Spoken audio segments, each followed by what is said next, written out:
Thanks to the Chicago Humanities Festival for allowing me to join you here today, and thank you all for coming in on just a gorgeous day and spending a little time here. I don't know if you all realize this, but it's incredibly difficult to organize a conference like this one when you're trying to bring together all these speakers and all these different stages. And in fact, events like this get planned more than a year in advance. And when I agreed to come and speak with these folks, the conversation we had was something along the lines of, well, I do technology and social change. I don't know what we'll talk about. I bet something will be going on in the world in 2011 by the time I get on stage. And as it turns out, that was a reasonably safe bet this year. This has been something of an exciting year. We don't quite know where all these various revolutions are going, whether we're talking about Occupy or whether we're talking about the Arab Spring. There's an enormous amount to talk about. And there's big questions we should be asking. You know, is 2011 one of those years we're going to remember in history? Is it the next 1848? Is it the next 1968? Is it 1989 with the fall of the Berlin Wall? There's huge questions we need to consider. When we look at something as hopeful and as exciting as Tahrir Square, we also have to look at the dark side of this. And as I take the stage to talk to you, I'm profoundly aware of the fact that my friend Alaa Abdel Fattah, who's one of the organizers of the Tahrir protests, is currently in military prison in Cairo for protesting against the military government that he helped, unfortunately, bring into place. And a reminder that he is now one of 12,000 people, civilians, who've been tried in military courts in Egypt since Tahrir.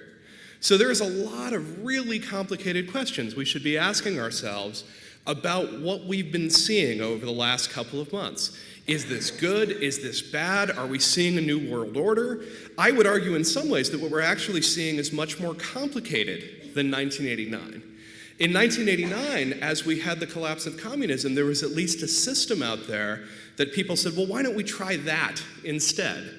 We'll try free markets in a loose welfare state that seems to work okay for the US, and now that doesn't seem to work either. And so we're literally hitting a point where no one knows what's next. Now, after a setup like that, I suspect some of you are hoping that I'm going to tell you what's going to happen. I am absolutely, totally unqualified to do that. There's not a prayer I'm going to touch questions that difficult. I'm going to talk about Facebook. And what I'm going to talk about is this set of questions that have been getting an enormous amount of media attention. And these questions really come down to what extent did digital media matter in the Arab Spring? And beyond that, to what extent could digital media matter for social change? And I want to sort of confess my biases in answering this question. Despite the fact that I'm now teaching at this small technical university in Massachusetts, I'm not an academic. I am a hacker. I write code. This is what I have done for the last 20 years. I like solving problems.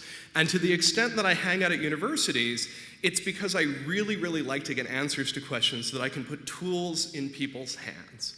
So this is really a conversation about tools. It's a conversation about tools for activists and what tools empower people, what tools are less empowering to people, and how we can think about things like Facebook as a tool. So here's our academic slide. Here we put much, much smarter people than me on the screen and argue about them. So let's start from the left with a guy that you've probably all heard about.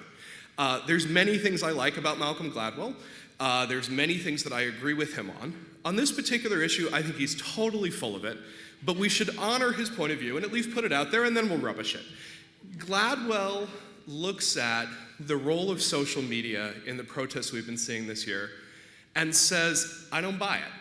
I really think that to be a protester, to be someone who is working for social change, you can't just be sitting at your keyboard. And the reason I believe that is that I believe that activism is all about putting your body into physical space and taking risk. And the only way that you will take a risk like that is if the strong ties, the people that you are most closely tied to, decide to go and do that with you. Now, strong ties is one of these terms that has a lot of meaning in sociology. It comes from a paper from this guy, Mark Granovetter. And Granovetter tried to analyze people's social universes. And he basically said most people have 2, 3, 4 people that they really trust with their lives. They talk to every day. They're very close, intimate friends. And then everyone has sort of a looser set of social ties around that he calls weak links. Granovetter actually thinks weak links are really important. But what happens is Gladwell looks at this and says activism's all about the strong links. If it's not the person you really trust with your life, you're not going to go out into the street and put yourself on the line with it. And besides, we all know that you only interact with those people face to face. The people that you know online are weak ties. They're really weak ties. They're people that you may not even know. You only know them as a screen name. You only know them as a handle. So there are a number of places where he's wrong on this one. We're hitting a point where for different generations of people, many of their strongest ties are online.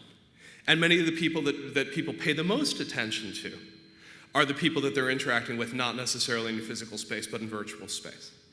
Second, it's worth asking that question, do we really think that social movements are only about the strong ties? If that would be the case, I would be out there protesting at Occupy with my sister and my mother and maybe nobody else. And in fact, to really get a movement, what you really want to do is try to figure out how to mobilize all those ties.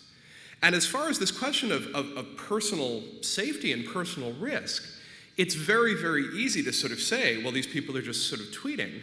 But if the answer is they're tweeting their way to taking to the streets, at which point they are at extreme risk, like my friend who's currently in prison, it's hard for me to take this seriously. From what we know from people on the ground, they say in many cases they found out about protests in Tahrir through some combination of online and offline media. They coordinated to a certain extent with people via online media, and it helped motivate them in many cases to go out into the street. So this takes us to our second theory, and this is a guy named Clay Shirky. Clay's at NYU, very bright guy, wrote a book a couple of years ago called Here Comes Everybody. And while there's many good things in this book, in some ways it's actually an update of an earlier sort of classic of the genre by a guy named Howard Rheingold called Smart Mobs. And what both Rheingold and Shirky argue is that what's so crazy about the internet, the reason we should be paying attention to all of this, is that the internet makes it so much easier to organize people, to bring them out into the street. I can send a tweet and 1,000 people will show up, and if they send tweets, soon we have 1 million people, and very quickly we've overthrown the Philippines and we're all in EDSA Square, and it sort of goes from there. There's problems with that model, too. And without going into all of them, the simplest problem with it is that when we actually look at what happens in Tahrir, it turns out that more people come into the street after the Egyptian government shuts off the internet and shuts off phone service. It's not that everyone is suddenly getting the text message saying today is the day to come to Tahrir. In fact, they're not getting any text messages at all. And from the friends that I've talked to, in many cases, it was the shutdown of the internet that got them to leave their houses. They were sitting there and saying, well, I thought I would just watch it online, I would tweet about it, I would blog about it. Then Mubarak turned off the internet. I had to go somewhere. I had to see what was going on. And they went down and into the street. So let's put that one aside for the moment. Beth Coleman, colleague of mine at MIT, doesn't have a good comprehensive theory, but she has sort of a hint for what we should be looking about here. She says, look, the internet matters in no small part because it just makes this more inclusive. If you are worried, particularly as a woman in Egypt, in taking to the streets, which can be a very dangerous thing to do, particularly during a political rally, suddenly the internet lets lots more people participate in it. And that's true, and that's valid, and she's got a great study looking at people who protested online and offline. But it doesn't actually tell us how you got all those people out in the streets. If Beth is right, we would have just had this wonderful solidarity movement with the 10,000 people who are brave enough to go out into the streets rather than the massive movement that we got. So I want you to listen to this guy in the end, and this is who I'm actually going to talk to you about. Sami Ben-Garbia, like me, not an academic, also a hacker, also an activist. Tunisian, actually, guy who has been out of his home country for a very, very long time. And is one of the people who was really involved with the very start of the Arab Spring. Now, if you're a scientist who studies disease, an epidemiologist, you're always interested in patient zero. And I think if we want to take a movement like the Arab Spring seriously, we have to take patient zero very seriously. Because if you talk to people who are out at Occupy Oakland, they will tell you that they were inspired by Tahrir. And if you talk to people who were in Tahrir, they will tell you that they were inspired by Tunisia, because it seemed absolutely crazy that this government, which had been in power for more than 20 years, could suddenly be threatened and fall literally in the space of 24 days. The protests in Tunisia start shortly after the guy on this poster, Mohamed Bouazizi, young vegetable seller, lights himself on fire. And we've all heard this story, and you're all saying, yes, I know how this goes, but I'm going to promise you don't quite know how this goes. What you may not have heard is that Bouazizi is not the first guy in Tunisia to light himself on fire. He's not even the first vegetable seller to light himself on fire. He's not even the first vegetable seller in 2010 to light himself on fire. He's actually the second of the year. But what happens is that Tunisia is such a controlled and such a stage-managed country, or it was, that protest tends to be squelched very, very quickly.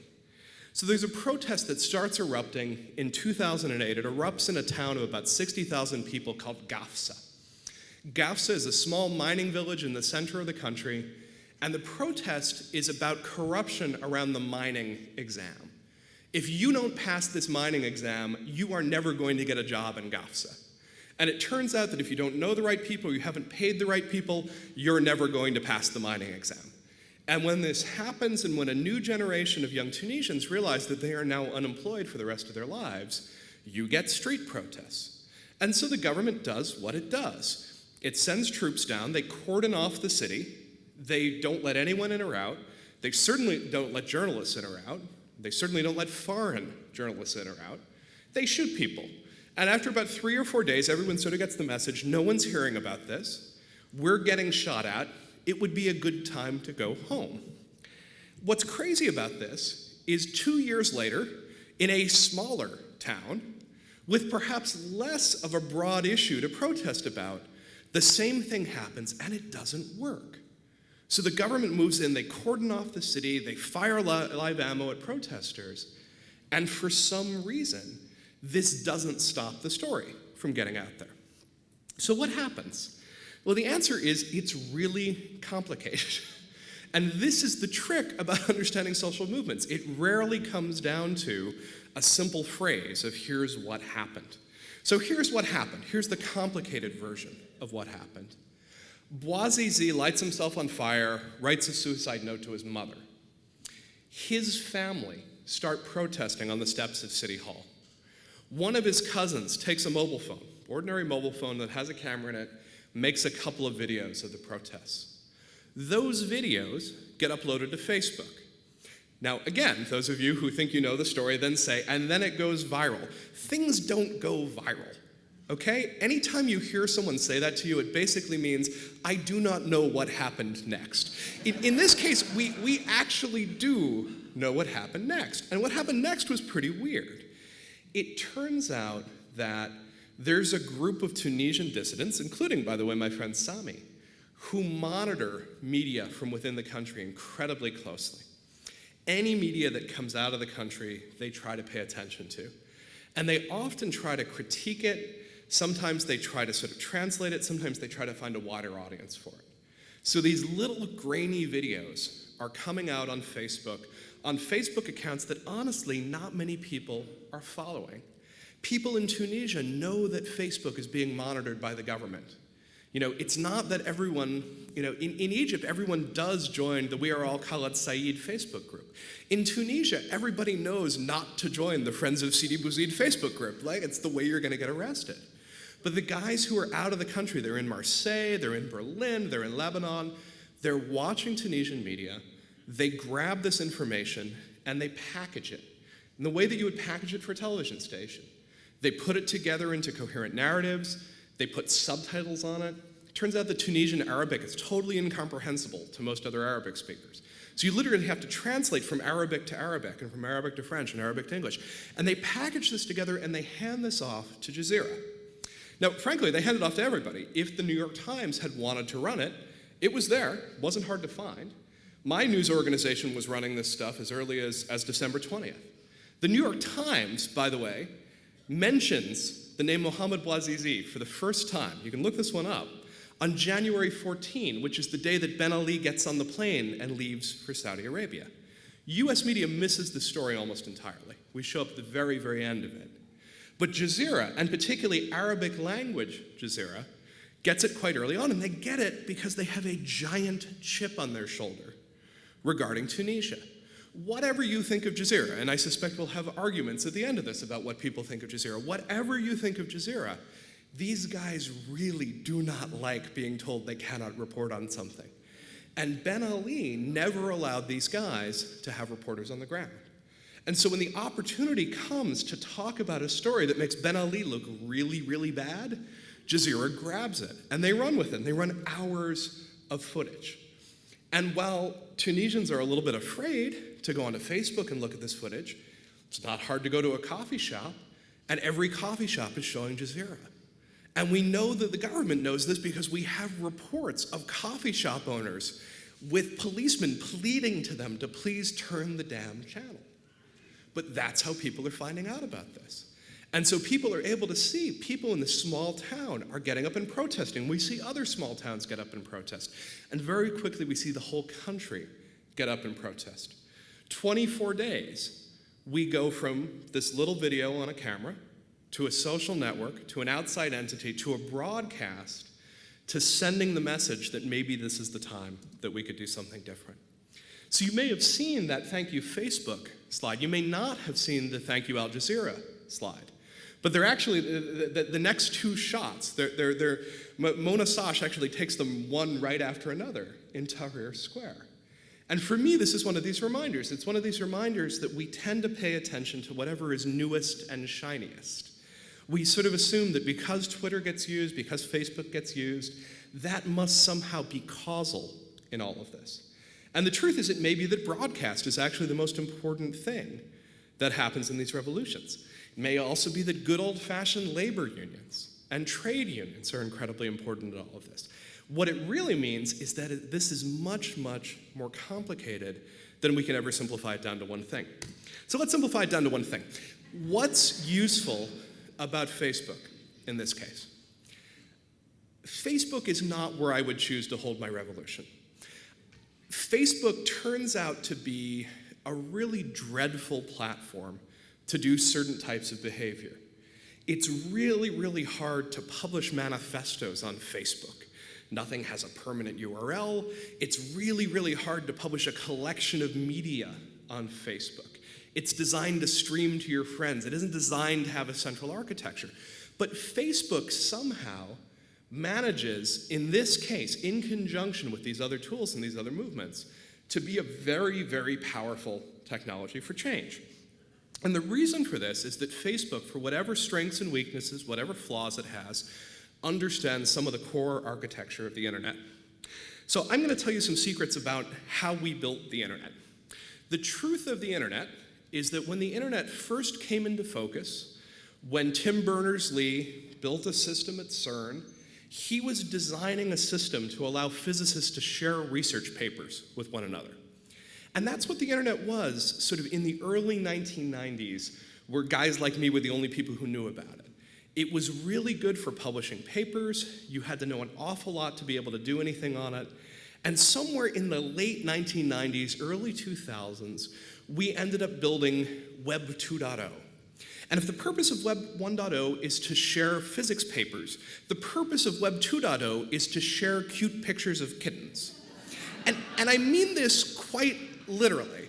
I understand that everyone laughs about this. I know that we look at something like this and we believe that cute kittens are somehow an epiphenomenon. They're just something that you pay for when you get Web 2.0. I just want to dispel that. This is what we built Web 2.0 to do. And I do mean we, because I was one of the people building this. From 1995 to 1999, I was involved with a business called Tripod. And you can think of Tripod as sort of like MySpace, and if you don't know what MySpace is, you can think of MySpace as a much uglier Facebook. So take Facebook, get 2 generations more primitive and uglier. our job was to give people, well, initially, our job was to give college students practical advice for what they could do with the rest of their lives. We wanted them to get good jobs, we wanted them to save, we wanted them to set up mutual funds, we had sponsors who wanted them to set up mutual funds, and it turned out that what the people using our service really wanted to do, instead of reading our advice on mutual funds, is publish pages that looked like this one. And we saw these pages and we said, okay, well and good, you can have your cute cats page. Just stay for the mutual funds content. And at a certain point, we looked at our server logs and we realized that roughly 1,000 times more people were looking at the pictures of cute cats than they were looking at our expensively, carefully created content about mutual funds. And it took us a year, but we finally said, maybe that's our business. Now, we weren't nearly as smart as some of the other people who managed to work this out faster and get a higher valuation for it, but literally we had to make that pivot that the web made between 1.0 and 2.0. And that pivot was all about saying, it's not about professional creators creating content, it's all about everybody creating content. So we had, at the peak of our lifespan, before we got swallowed up by a series of companies too dull to mention, about 15 million members, and I would say about 14.99 million of them were posting stuff that we wouldn't care at all about. But some of them were posting pages like this. And you can't read that in part because the type is really small, but you also can't read it because it's in Malay. And I got this page, and I looked at this and I said, wait a second. We're a US-based server. All of our stuff is in English. I looked at our server logs and I said, most of our users are from the US, the UK is second, and Malaysia is third. What the hell is going on here? And I printed out a couple of these pages and I walked over to the political science department at Williams College and I handed a sheaf of paper to the guy who said that he was the South Asia specialist, and I said, what am I hosting? And he read through a couple of them and he said, oh, you're hosting the Malaysian Democratic Opposition Movement. So the photo here is Anwar Ibrahim. He was the vice president at the time. He was a liberal reformist. He had just been charged, total crap, with sodomy as a way to try to get him out of the government by the more conservative faction. And we had hundreds of pages supporting his release, trying to organize protests, trying to organize demonstrations. We looked at this and we said, wait a second, how is this possibly happening? We don't know anything about Malaysia, we don't speak Malay, and the answer is we didn't have to. We had a very, very simple tool with very low barriers to entry. There was no cost, it was reasonably easy to use, and it had to be that way because we wanted 15 million people using it. And when you build something that can be used by a whole lot of people, some small subset of those people are activists, and they'll find a way to use that tool for change. Now, I've spent a lot of time the last few years working with people who are trying to build very important, very complicated technologies for activists. This is a project from the Guardian project. You guys may not realize this, but this device, the mobile phone, is both utterly essential for activists and is just a totally deadly thing to have. These things track you 24/7. You can be found in the physical world with them. There's almost no way to divorce yourself personally from the device. It has 2 identification numbers that are very hard to release. In most countries, when you buy a handset, your personal identity is put with it.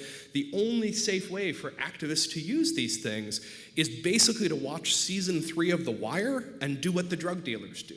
Like, that's as good as we know how to do at this point. So these guys at the Guardian Project are trying to figure out how to do this better, and they've made this very powerful, but very, very complicated software, which only works on certain flavors of Android phones. And I sort of look at this and I say, this is great, I'm happy you're doing it, I want to support it, but I think we have to take this other stuff seriously. We have to take seriously this idea that people use YouTube to put up videos of their cats flushing the toilet, but they also use them to put up videos of trade union protests and people being beaten up by police. People use Flickr, they use Google, they use Twitter, they use Blogger. They use these incredibly simple tools. And most of the people who are using them for utterly banal and boring purposes. But they also make it possible for people to use them for very sophisticated activist purposes. And if you think about this, what it really comes down to is that most of us are not professional activists. And anyone who's out of the Occupy movement right now, my apologies, but those of you who are here and who have come away from your Occupy post, most of us become activists on a single issue that we really care about because it's influenced our lives.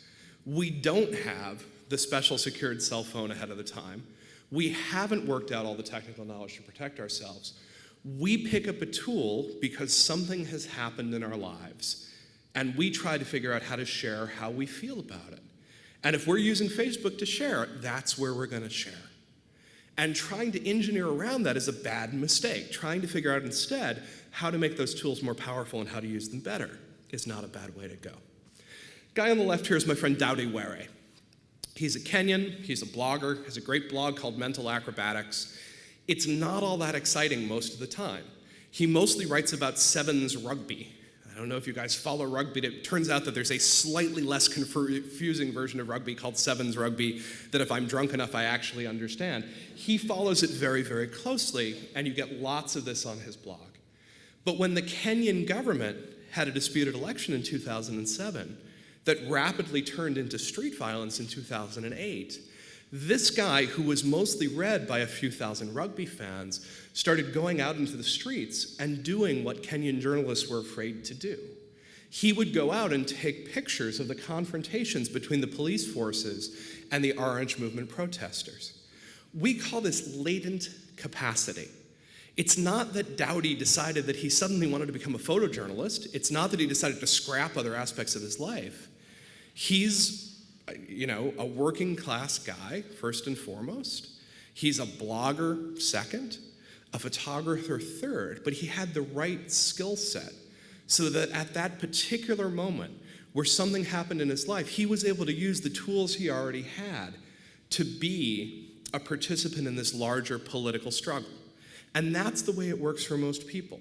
When we think about social movements, when you think about what happens with hundreds of thousands of people coming out into Tahrir, there were a lot of professional activists and organizers in Egypt, but it didn't really hit the big time until other people started using the tools they had, the systems they had, the networks they had to share what they cared about and to talk about the changes that they wanted to see.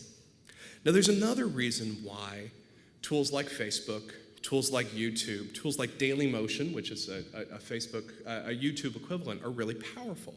And it's this. There's this phenomenon of internet filtering. It's very ugly. We've now got more than 50 countries around the world filtering some part of the internet. And what's particularly sinister about internet filtering is that it may be happening and you don't know about it. And the reason for this is that most governments that filter the internet, and here's an overview of some that in 2010 were filtering. This map has actually grown since then. Most don't shut off most of the internet. They shut off small parts of the internet. My friends at Human Rights Watch almost always are part of the part that they shut down. But the truth is, most of us don't wake up in the morning and go to humanrightswatch.org and try to figure out who's been imprisoned where. And so if you're not going to Human Rights Watch, you're never going to notice this. And the truth is that small subset of people in a country, the people who are revolutionaries, the people who are desperately seeking information from the outside, is smaller than you think and smaller than you hope. We've done some research over at the Berkman Center at Harvard about what percent of people in a country like China seek out these tools that people use to get around the Great Firewall of China. And we believe that it's under 2%. And we have pretty good numbers to support that belief. It's not that the tools aren't out there. It's not that there aren't big groups trying to get people to use these tools, to see Human Rights Watch or to read the New York Times. It's that most people are much more interested in cute cats. And as long as you're getting cute cats, you're not going to pay attention, necessarily, to what's going on in Human Rights Watch. So what gets really exciting is when you can provoke a government to block YouTube. Because then everybody who's watching cute cats suddenly goes, wait a second, where did the kitties go? And you can suddenly then have a conversation and say, well, didn't you know it? Our government censors the internet. They've been blocking sites for years. They've been blocking activist political sites. And now activists are putting videos on YouTube. And so the government has blocked YouTube. And we've seen this again and again. We actually saw in Turkey, this was quite wonderful. We saw the Turkish president complained that his country was blocking YouTube. And he complained on YouTube that his country was blocking YouTube. It was actually quite wonderful. It gives you a sense of just how complicated a place Turkey is. But for him, it was this sort of ultimate insult. It was like, look, if we really want to be an EU member, we've got to stop this blocking nonsense. And where it really crosses over into the territory people care about is when it gets onto these banal social media platforms. So this is an effect that we look for. As activists, we want to raise the social cost of censorship. We want to make it very expensive for governments to censor our media. We don't want the government just to silence one site. We want a government to have to really show its cards and say, if we're going to control speech, we're going to have to control a lot of speech. So one of the strategies that we're telling people to take is to get information out there and get it out on social networks and get it out very, very widely so that if you're going to force a government to censor, you have to force a government to be quite transparent about it and say, we are now censoring YouTube, we are now censoring Facebook, and here's why we're doing it. Now, the truth is, since I put forward this idea, I put forward this theory to activists 2007, 2008 called the cute cat theory. And since I put that paper out there, there have been a number of other internet developments that have actually helped make the case for doing your activism on a platform like Facebook. And one of them are these lovely guys with Anonymous. Now, you guys may have heard a bit about Anonymous. Anonymous is another one of these topics that we could probably spend several hours on, but I want to sort of talk about one aspect of what these guys do. Anonymous are, for the most part, young guys with some computer skills. They're not the hackers that everybody really hears about. They're mostly just people who are spending a lot of time online. But if they're able to download a particular piece of software, it's very easy. It's called low orbit ion cannon. If you feel like joining in an attack, you can go download it. It's pretty easy to get. And then they coordinate. And what they do is they perform a type of mischief called the denial of service attack. A denial of service attack is actually easy to think about in this auditorium. I'm trying to speak to you, and it's actually not that hard for me to speak to you because I'm amplified and you guys are paying attention to me, and there's all sorts of technical and social conventions that let me speak. But if someone starts heckling me, it's going to get a little harder for me to speak. And if two people start heckling me, it gets really, really hard. And if you guys all stand up and start heckling me, there's no conceivable way I can convey information to you anymore. And that's basically what DDoS does. DDoS is a way for people to heckle websites. It's a way to make bogus requests of a website that take up their time, sort of clog up their bandwidth, make it harder for them to do their job. And if one or two people do it, it does nothing. If 100 people or 1,000 people do it, it turns out to be very powerful. And Anonymous has been doing this. They've actually been great popularizers of this tool. They've been doing it as a way of getting payback for people who they feel have wronged WikiLeaks. Where I have a problem with this is that I spend a lot of my life fighting DDoS, and it's not because I'm trying to help PayPal or Amazon, it's because I'm trying to help with these guys. This is Irrawaddy. This is the leading Burmese independent media site. These guys get DDoSed all the time, not by Anonymous, but by criminal gangs hired by the government of Burma. And these guys are so effective at doing DDoS that one of the first attacks they did, not only did they knock this website off the internet, they knocked Thailand off the internet. And my friends who were running this website on the Thai-Burmese border had to retreat and actually move the website to Sweden, because it turned out it was harder to knock Sweden off the internet than it was to knock Thailand off the internet. So DDoS has become this enormous problem. Distributed denial of service, DDoS, has become a massive, massive problem for freedom of speech online. So what ends up happening when you're under attack is you have to find a place to put your website that is so big and so robust that there's no way to take it down.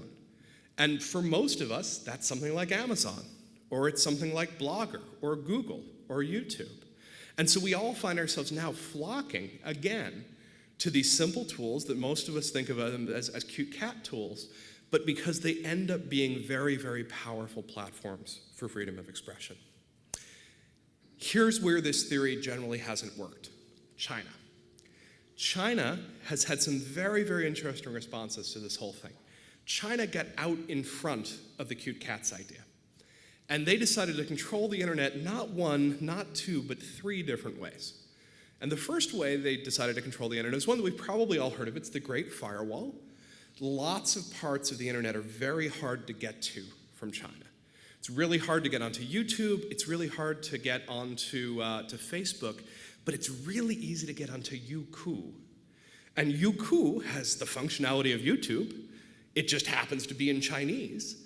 It's got lots of cute cats on it. It's just Chinese cats with Chinese captions and Chinese language tools. And if you speak Chinese, it's lots easier than using YouTube.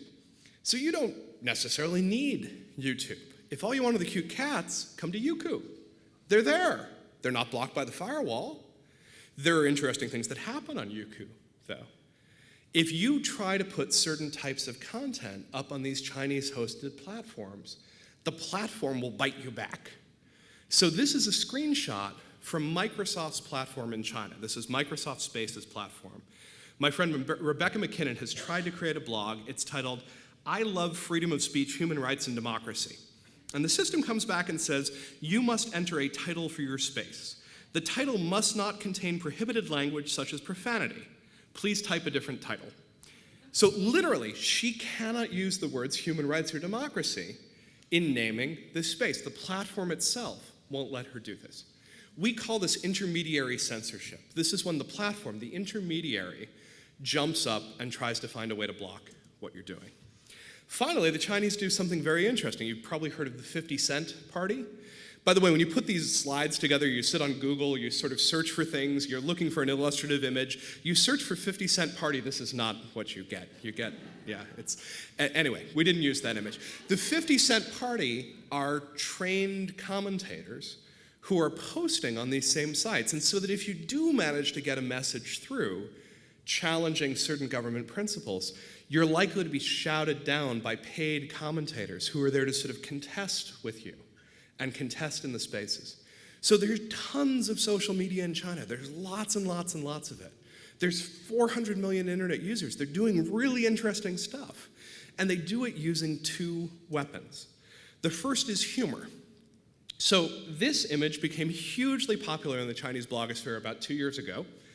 You guys will all recognize it as a cooked river crab wearing 3 watches. And the fact that none of you are cracking up means that very few of you speak Mandarin, and so I'll help you out here. It turns out that the word bloggers were using to talk about their sites being censored was the word harmonize. And the reason for this is that when you got that little message saying your blog has been taken down, you got a note saying, in the interest of societal harmony, you have been asked to remove the following piece of speech, and we have done you the favor of taking it down for you. So when you got to the point where you couldn't say censored anymore in the Chinese blogosphere, you would say, I got harmonized. And then at a certain point, you couldn't say, I got harmonized. And so instead, you used a homonym, which was river crab. And there's another homonym in this. There's an aspect of Chinese political philosophy about the 3 represents, which turns into 3 watches. And so you end up with these river crabs wearing 3 watches. And if you are a savvy, in-the-know, underground Chinese blogger, you look at this, it's really funny. You know, if you don't think this is funny, you should look up the grass mud horse. That one really is funny. The problem with all of this is that by using humor, you end up speaking in code. And you have to speak to a smaller audience. You speak to that 2 or 3% who know what the code is, they know what the game is, and they're able to follow along with you. But recently, we've gotten another weapon. So one thing that was really, really interesting was how much discussion online there was about the Wenzhou high-speed train crash. And what's happened is that in the last year, China has gone completely nuts for a service that's a little bit like Twitter. It's called Weibo. It's from the Sina Corporation, the Sina Weibo. And it's very much like Twitter, except that it's actually a lot better in many ways. You can send images as well as text. They go out to your circles of friends. They can be spread on. And this whole filtering mechanism works based on orders coming out from the central government saying, today we will not be talking about the following words. Today these words are banned from the system. But when something like a train crash happens, it takes maybe 12 hours to catch up with this.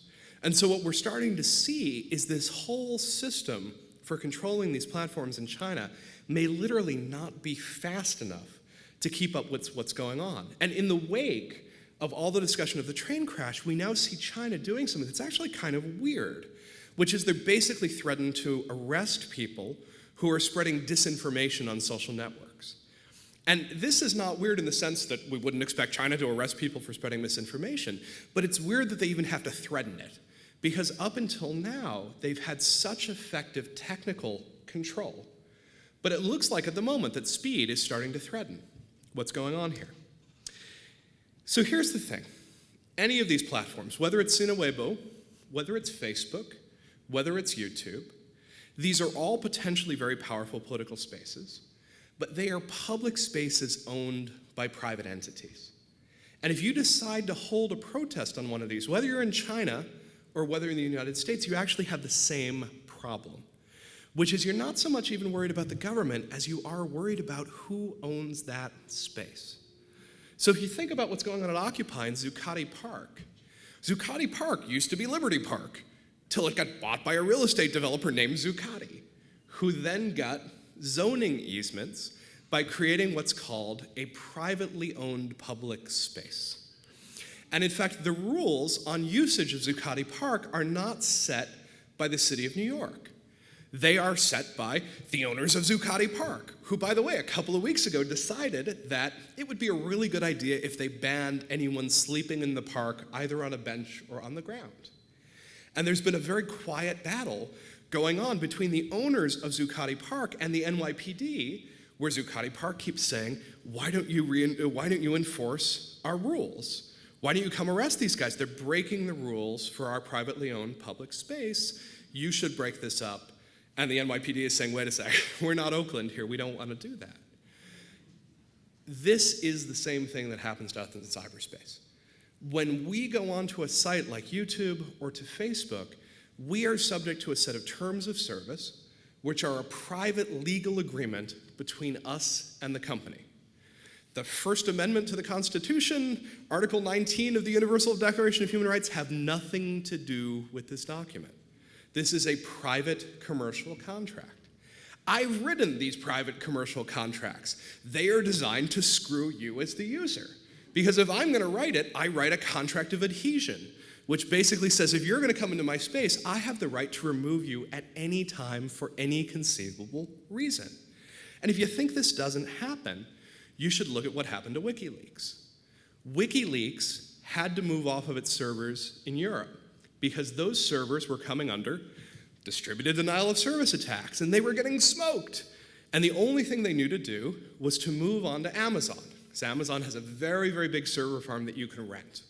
And they started moving over, and Amazon said, wait. We're going to reserve the rights to say under our terms of service that we're not going to provide service to you. No shoot, no shirt, no shoes, no service. Assange, we don't like what you're doing. We worry it may get us into trouble. Get out of here. And it's not just Amazon, by the way, right? I mean, they're name service providers, they're payment providers. Lots of other entities basically say, we're not going to provide you with service.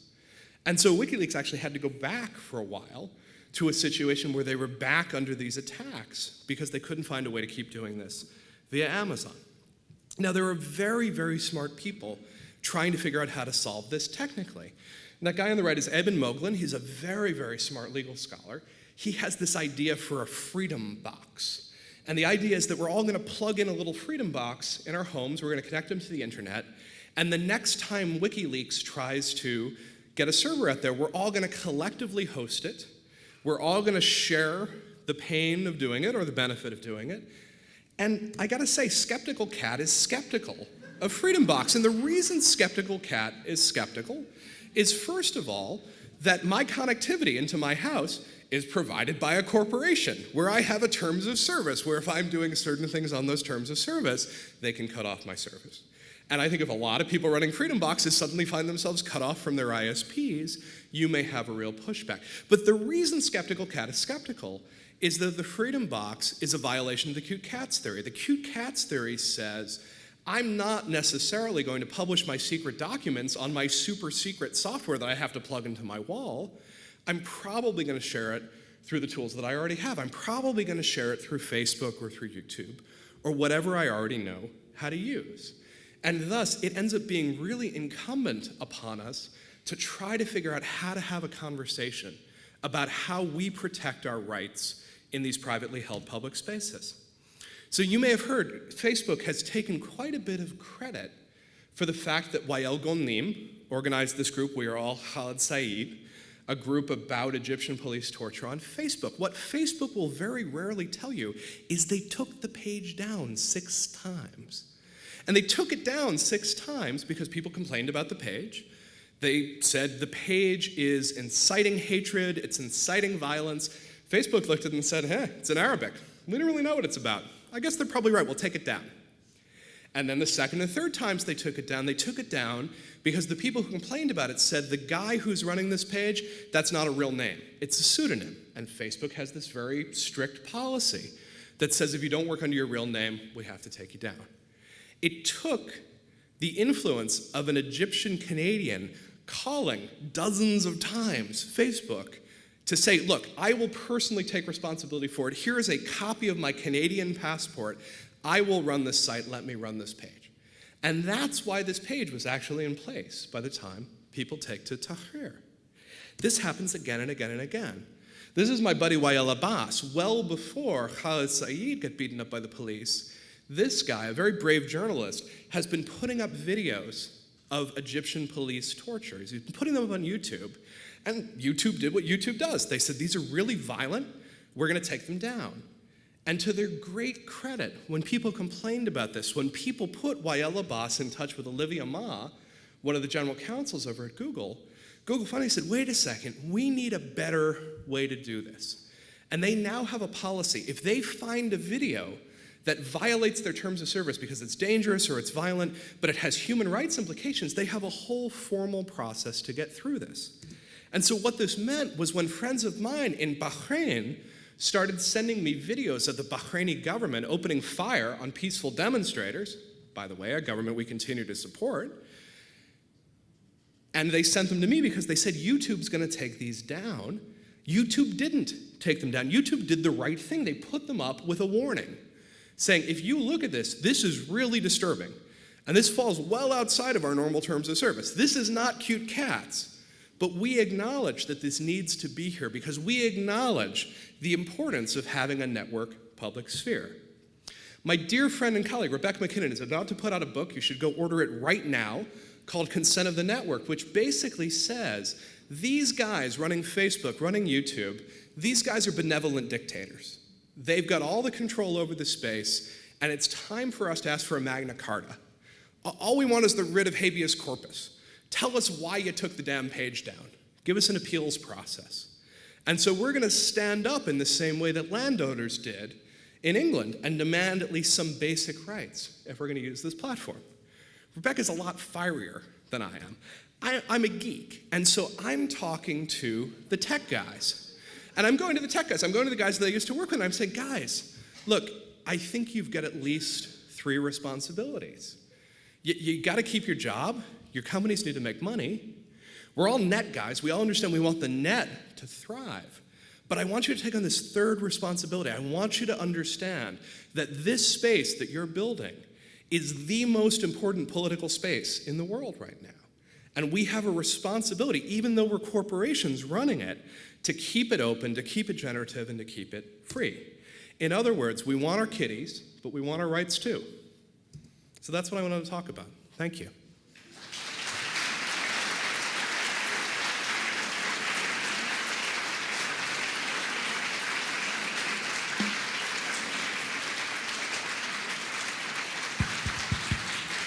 And I'm happy to take some questions, and I think we've got a mic here, and we can take a few for the next 10 minutes or so. Sure, I'll do my best to get around to whoever has their hand up first. It's one of the problems in breaking China's censorship is the fact, despite the fact the U.S. government claims it doesn't like what China is doing privately, they're afraid if the Chinese government did fall. I don't think that's the problem. I work with a lot of people in the State Department who are working quite hard at building tools that help people get around the Chinese firewall. And some of these tools are really, really very good. What's interesting is that fewer people use them than you would think. And even when they're advertised, even when we send out spam to tens of millions of people, fewer people use them than you would think. And I think your question in some ways sort of reflects what I think is unfortunately sort of a fallacy, which is this sort of assumption that hundreds of millions of Chinese are sort of waiting for the information about how bad or wrong their government is, at which point they're going to stand up and march and take down the government. And that's not what's happening. There's certainly a group of people in China who are deeply upset and deeply frustrated. There are also a group of people who are deeply upset and deeply frustrated because they think their government isn't doing enough to be nationalistic and true enough to communist principles. I don't know that there is a giant liberal revolution simply waiting for access to the New York Times so that they can figure out how wrong their leaders are, because we've been trying that for 15 years now.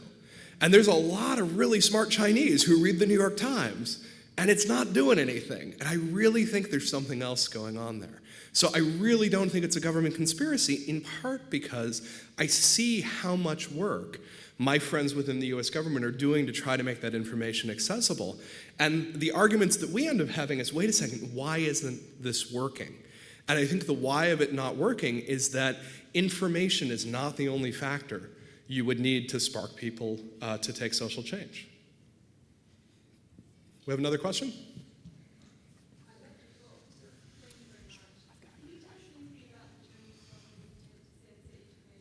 Occupy movement here. From the little I know about it, they're very ambivalent. On the one hand, it's great, it's Americans protesting against capitalism. But on the other hand, I thought they were worried about the possible infection side effects. So do you know more about that than me? Thanks. If I know more than you, it would be marginally more. But I can tell you who does know a ton more, which is Xiao Chang, who runs a site called the China Digital Times. And to the extent that there's censorship going around Occupy, CDT would have great information on it. What I do know a little bit about was that there were folks on the left in China talking a great deal about a Jasmine revolution to follow on from the Arab Spring. And that talk and discussions about the Arab Spring were quite heavily censored within the Chinese blogosphere, at least the mainland Chinese blogosphere. I wouldn't be surprised if censors are trying to figure out how to toe a middle line between, oh no, Washington is losing control of its people, and, look, people are getting together in the street and they're organizing in this fashion. It's probably a very complicated story for them to figure out how to spin, but CDT would have real data on what's getting blocked and what's not getting blocked. A question on your third point about keeping it free. I keep reading about pressure in Washington to start metering the internet. So the pressure in Washington has largely been around a subject called network neutrality.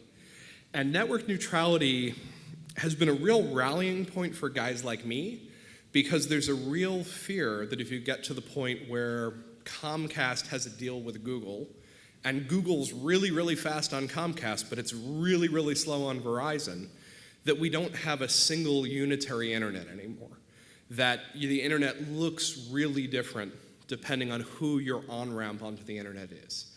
And so what network neutrality has been trying to do is sort of say, you can't do that. You can't strike bargains to have one chunk of the internet run much better than another. You got to find a different way to make money. And essentially those fights have been about what the FCC can or cannot do to regulate it.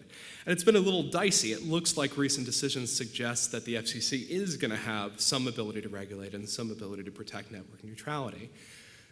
What I've been talking about here is sort of less widely talked about, in part because the people talking about network neutrality are the folks like Google. They're sort of saying, don't make it harder for people to access our service. Whereas part of what I'm saying is I'm asking Google to be neutral and sort of saying Google, by virtue of controlling YouTube, can be very, very political in what they allow or what they don't allow.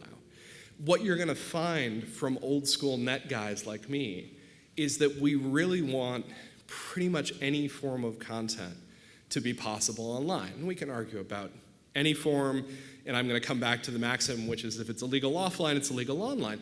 But for the most part, we really want the net to run as a wholly neutral medium. And that used to be just ensuring that the wires were neutral, and that's what net neutrality is about. You can think of me arguing for a form of political and platform neutrality. If we get to the point where Google says, hey, it's actually a lot of Democrats in our company. As it turns out, and this is true, there are a lot more Republicans working for Facebook. So maybe what we'll do is we'll slow down all the Republican candidates' videos on YouTube, and maybe Facebook will slow down all the Democratic candidates, and you'll start having a deeply non-neutral platform. I think that would be really, really bad. And I would really like these companies to sort of stand up and say, we're not going to do that. We're going to try really hard to ensure that neutrality applies on our platforms as well, not just on the wiring. DDoS, do you think that there'll be a technical fix for this anytime soon, IPv7? I haven't heard of IPv7. I think you're thinking of IPv6. But maybe IPv7 would get us further, although no, unfortunately. I mean, at the risk of sort of getting into my academic work, we just wrote a 60-page paper at Harvard about how DDoS is affecting human rights sites. And we just don't have any good answers. And it turns out that it's not really the core protocol, it's not the architecture, it isn't the nature of the TCP/IP protocol. It's actually just that people are really, really bad at securing their computers. And that, you know, many people in this audience are probably participating in DDoS attacks. You probably have no idea that you are, but you have a poorly secured Windows machine. Someone has compromised it, and every so often, a Ukrainian botnet master who gets a payment from the Myanmar government says, hey, take your computer and go beat on Irrawaddy, and you're probably doing it, and you probably don't know that you're doing it. And the responsibility ends up either at the end user, or probably more appropriately at the ISP, because what your ISP can do is see that your computer at 3 in the morning is suddenly beating up on Irrawaddy.com, and assuming that you aren't, you know, a major pro-Burmese regime supporter, might then say, gee, I wonder if something odd is going on with Bob's computer. Now, in the Netherlands, all the ISPs got together and they said, when we think a computer is infected, when we think a computer has become part of a botnet, we're going to put it in a walled garden. We're not going to send packets out anymore. They can request web pages, but maybe 1 per second, not 100 per second. And we're not going to let them send out floods of traffic. They're going to be in the walled garden until they convince us that they've cleaned up their computer. Netherlands is the only country that has done this. US ISPs, when you sit down with them and you say, could we please put together a walled garden system so that we can get your computers no longer part of botnets, say, if we do that, then my customers will move to Verizon. I can't do that. And that's the sort of thing that you might want someone like an FCC to actually work with you on. So there might be solutions, but they're not really technical solutions. They're these weird techno-market social solutions, and those turn out to be the hardest ones for us ever to implement. Do you want to do one last one right behind you? Hi. I have a question. You said that everything should be, you want every freedom and allow everything to be posted. What about things like executions, suicides, and child pornography that may not use children, but actually is an animation of graphics of showing sexually compromised children in sexually compromised situations? You will remember that when I made that statement, the first thing I said is if it's illegal offline, it's illegal online. And for the most part, my feeling on this is that we have pretty good laws on the book that reflect our community values and norms about what content is acceptable or not acceptable out there. I am also beyond that not saying that even if it turns out that animated child porn turns out to be legal under certain definitions, that YouTube should be required to have it.